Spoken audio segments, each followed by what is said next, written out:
Assalamualaikum warahmatullahi wabarakatuh. Perkenalkan, nama saya Muhammad Raka Apriansyah dari Teknik Elektro Reguler B, Universitas Langgang Buana. Di sini saya akan menjelaskan secara singkat rangkaian pencacah biner 4 bit. Rangkaian pencacah ini adalah logika sekuensial yang dapat berfungsi untuk menghitung jumlah pulsa atau clock yang masuk dan dinyatakan dalam bilangan biner. Rangkaian ini pun tersusun dari 4 buah modul JK flip-flop, dari mana inputan dari J dan K-nya itu diberi logika 1 atau inputan 5 volt. Sedangkan yang di bawah ini adalah outputnya dari modul 1, modul 2, modul 3, dan modul 4. Oke, kita akan coba ke simulasinya. Tapi sebelumnya, pastikan dulu di dalam modul-modul ini tidak ada data yang tersimpan. Maka kita akan reset terlebih dahulu. Oke. Kita akan coba ke clock yang pertama. Clock yang pertama masuk. Nah, maka outputnya adalah L4, L3, L2-nya berlogikakan 0, sedangkan L1-nya berlogikakan 1. Ini tuh terjadi karena ini modul 1 mendapatkan inputan daripada clock 1 nih. Maka output dari modul 1 itu key-nya menjadi 1 dan key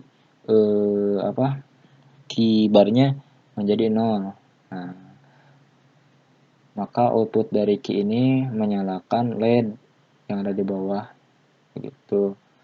Kita lanjut, clocknya dinolkan kembali. Apa yang terjadi? Ternyata inilah yang disebut dengan memori, yaitu menyimpan kondisi terakhir, dimana tadi key-nya 1 tetap dan key barnya 0 juga tetap. Ini yang disebut memori. Langsung ke clock yang kedua. Nah, yang terjadi adalah outputnya L4, L3, dan L1 menjadi logikanya 0, sedangkan L2-nya menjadi 1. Ini itu terjadi karena ketika clock memberikan sinyal 1 kepada modul 1, tadi kan awalnya yang key-nya tuh 1 ya, yang awal, yang key barnya 0. Sekarang karena ada clock yang masuk kembali, maka outputnya adalah key barnya menjadi 1, sedangkan key-nya menjadi 0. Jadi dari pertama itu jadi mati dikarenakan perpindahan. Nah, yang output dari key bar ini masuk ke clock yang ke modul 2. Jadi output dari modul 2 itu key-nya menjadi 1. Di sini menyalakan LED 2, sedangkan Q barnya menjadi 0. Begitu. Kita akan coba clock-nya nolkan kembali. Nah, inilah yang terjadi. Ini juga disebut dengan memori, menyimpan logika terakhir. Nah, ini. Tadi kan key-nya 0 tetap, sedang modul 2 key-nya 1, sedangkan key barnya 0 itu tetap. Kita akan masuk ke clock yang ketiga. Output yang terjadi adalah L4 dan L3-nya berlogikakan 0, sedangkan L2 dan L1 berlogikakan 1. Nah, ini tuh terjadi karena ketika clock 1 nih memberi inputan 1 kepada modul 1, maka output yang terjadi key-nya menjadi 1 kembali. Nah, menyalakan LED yang di bawah, sedangkan Q barnya berlogikakan 0, maka tidak ada inputan sama sekali ke modul kedua, sehingga outputnya itu akan tetap modul kedua itu di key-nya 1 dan key barnya menjadi 0. Kita matikan kembali, ini juga memori kembali. Kita masukkan clock keempat.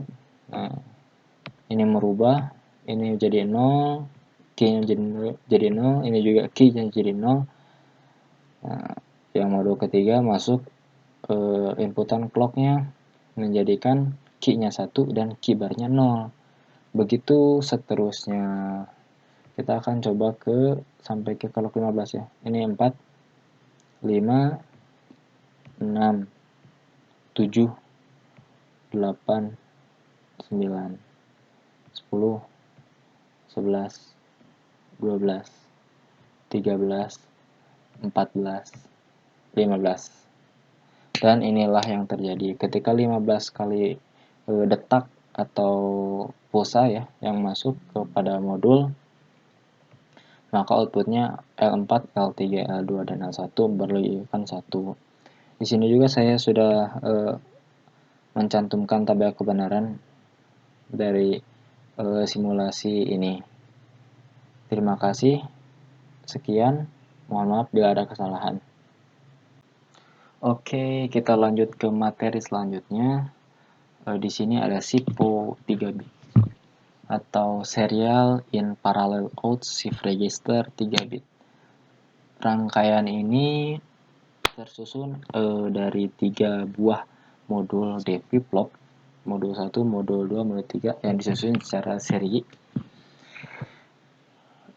Rangkaian ini juga akan melakukan fungsi pergeseran data serial menjadi data paralel secara berurutan pada setiap pulsa atau clock yang diberikan. Jadi begitu. Nah, untuk analoginya kita sederhanakan. Di sini menjadi kamar 1, kamar 2, kamar 3. Dan di sini ada 3 orang yang akan mengisi ketiga kamar tersebut. Oke, langsung ke simulasinya. Di sini kita pastikan dulu setiap modul-modul ini tidak ada data yang tersimpan. Maka kita harus reset terlebih dahulu. Sudah? Oke. Pastikan di pin D ini kita kasih logika 1 untuk mengaktifkan ketiga modul tersebut. Oke. Kita coba orang yang pertama masuk. Yang pertama masuk nih, udah. Jadi orang pertama masuk ke kamar yang 1. Lanjut lagi untuk orang yang kedua masuk. Nah, jadi orang yang kedua masuk tuh, yang orang kedua masuk ke kamar 1. Nah, orang yang pertama tadi masuk ke kamar 2. Gitu. Kita lanjut ke orang yang ketiga. Nah, oke. Nah, orang ketiga udah masuk nih. Jadi orang ketiga itu masuk ke kamar 1, yang orang kedua masuk ke kamar 2, yang orang pertama masuk ke kamar 3 begitu. Jadi si datanya tuh masuk secara seri. Jadi bergeser lah. Ini masuk ke sini, yang di sini geser ke sini. Ada masuk lagi ke sini. Yang ini geser ketiga, yang satu geser kedua gitu. Jadi masuknya secara berurutan. Untuk tabel kebenarannya saya tulis di sini biar mudah dipahami. Oke, kurang lebih seperti itu. Mohon maaf bila ada kesalahan. Terima kasih. Kita lanjut ke materi yang ketiga.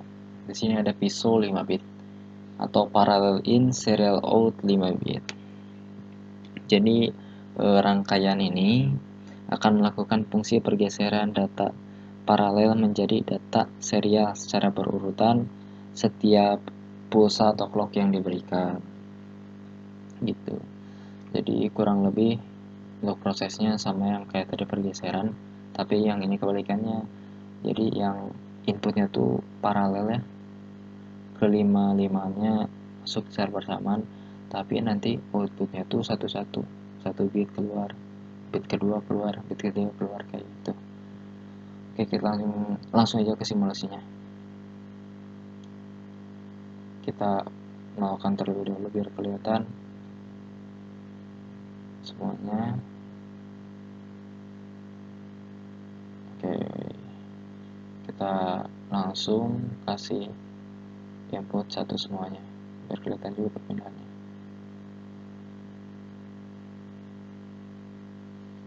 Oke, clock yang pertama ini bit yang pertama masuk ke kamar yang pertama. Clock yang kedua, bit kedua masuk ke kamar yang pertama, terus yang bit yang pertama tadi pindah ke gambar kedua, clock yang ketiga geser lagi, keempat geser terus, kelima. Nah ini outputnya baru keluar kelihatan outputnya. Jadi kurang lebih kayak gitu. Jadi bit ke satu geser, bit kedua geser gitu, tapi ya outputnya tuh jadi satu-satu, bit ke satu, bit kedua, bit ketiga gitu. Sedangkan inputnya secara bersamaan masuk. Oke, kurang lebih kayak gitu. Kurang dan lebihnya mohon maaf. Terima kasih. Video ini dibuat untuk pemenuhan tugas dari Elektronika Digital. Terima kasih. Wassalamualaikum warahmatullahi wabarakatuh.